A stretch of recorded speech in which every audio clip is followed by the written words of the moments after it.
Yes. Jeg har om status for dansk økonomi i foråret 2014. Jeg har en problemformulering, der lyder således: hvordan kan dansk økonomi få en øget vækst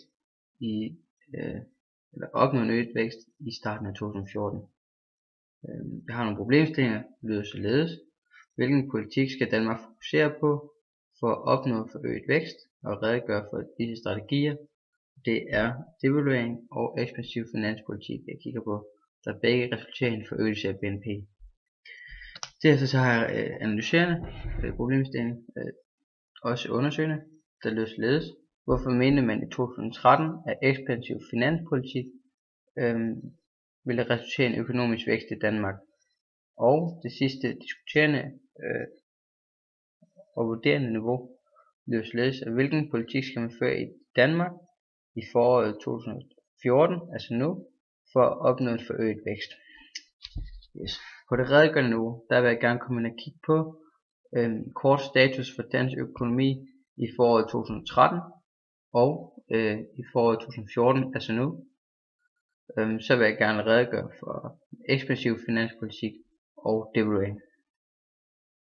I det analyserende niveau, der vil jeg gerne kigge på hvilken effekt en ekspansiv finanspolitik vil have økonomisk kredsløb i dansk økonomi.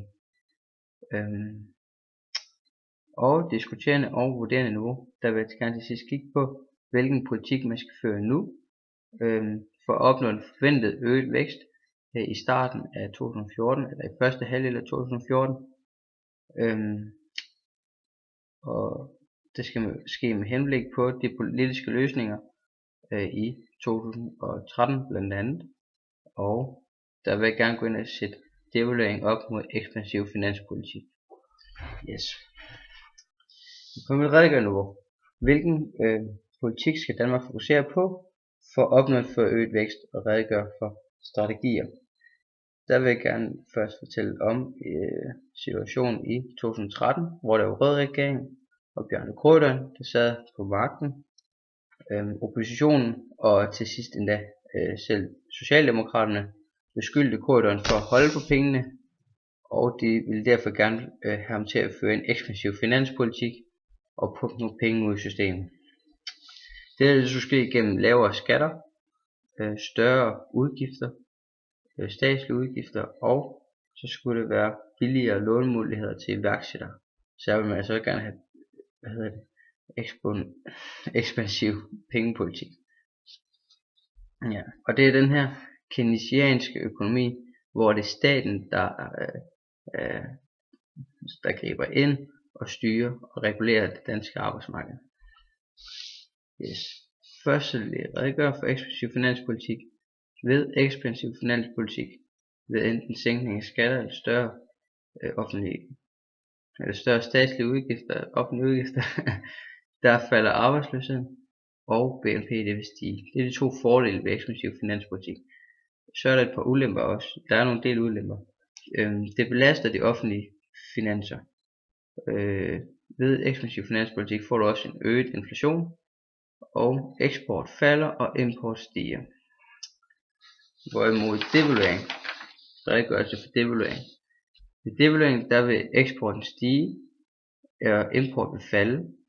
Og det er jo nærmest en selvfølge, når man sætter den danske prisen på den danske valuta ned. Så det vil sige, at vi får mindre for vores penge, når vi køber til udlandet. Udlandet de har ved at bruge de samme udlandske valutaer, kan de få mere for pengene i Danmark. Ved devaluering, der vil arbejdsløsheden falde, BNP det vil stige, og det vil at det virker øjeblikkeligt. Nogle ulemper ved det er, at det kun er en kortsigtet strategi, og det vil resultere i en øget inflation, købekraften vil falde, og der vil være dyre importvarer. Yes, det var redegørelse. Nu vil jeg gå ind og kigge på det her med undersøgende niveau, og hvorfor mener man i 2013 at ekspansiv politik vil resultere i en økonomisk vækst i Danmark. Og på det tidspunkt i 2013 der havde man en lavkonjunktur. Det betød at man ønskede en forøgelse i BNP og en højere beskæftigelse. Hvis vi går ind og kører ekspansiv finanspolitik i Danmark, så kan det være ved, at staten de sænker skatterne, og når staten de sænker skatterne, så vil der også være, hvis du kigger på det økonomiske kredsløb, så vil der også være færre penge til den offentlige sektor, altså skoler, sygehuse og andre offentlige institutioner. Virksomhederne de vil få flere penge mellem hænderne, og der vil komme flere i beskæftigelse på grund af, at virksomhederne kan producere nogle flere varer, når de har flere penge mellem hænderne, og derfor skal de også bruge nogle flere arbejdere.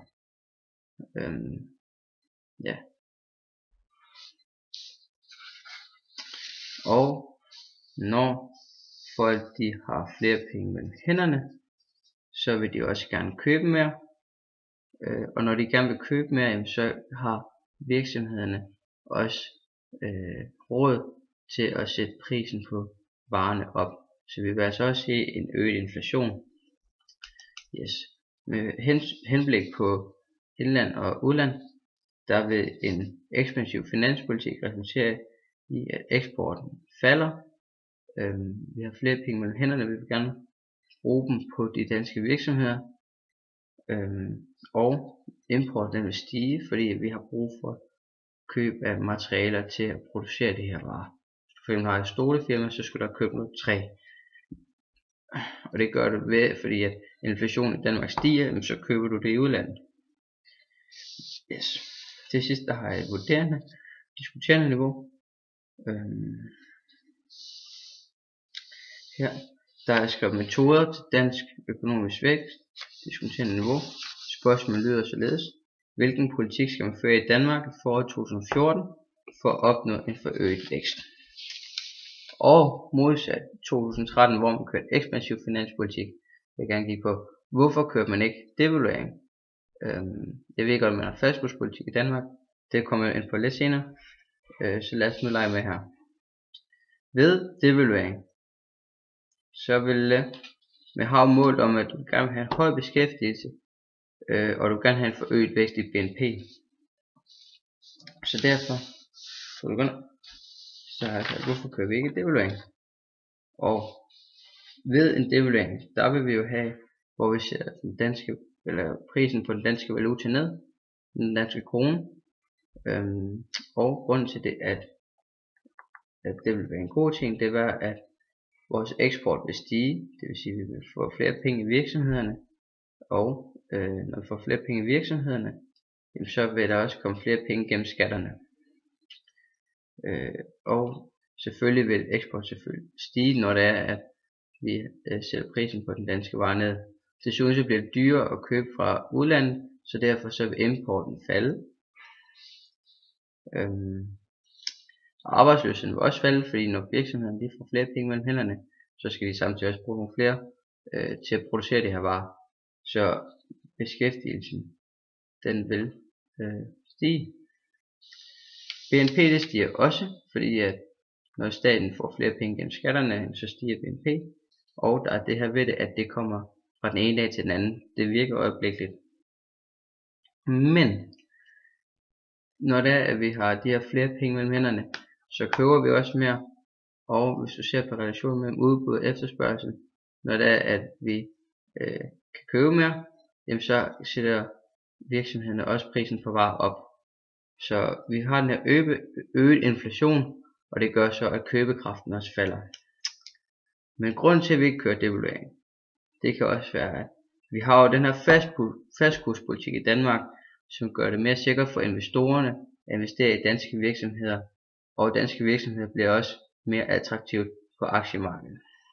Og det har vi brug for. Ifølge Ritzaus økonomiske panel, der siger, at det blandt andet er gennem investeringer i virksomhederne, der skal gøre, at vi får en forøgelse i dansk BNP, altså en øgelse i vækst i 2014. Så konklusionen er, at vi vil gerne bibeholde de her investorers interesse, og derfor så kører vi kører ekspansiv finanspolitik og ikke devaluering.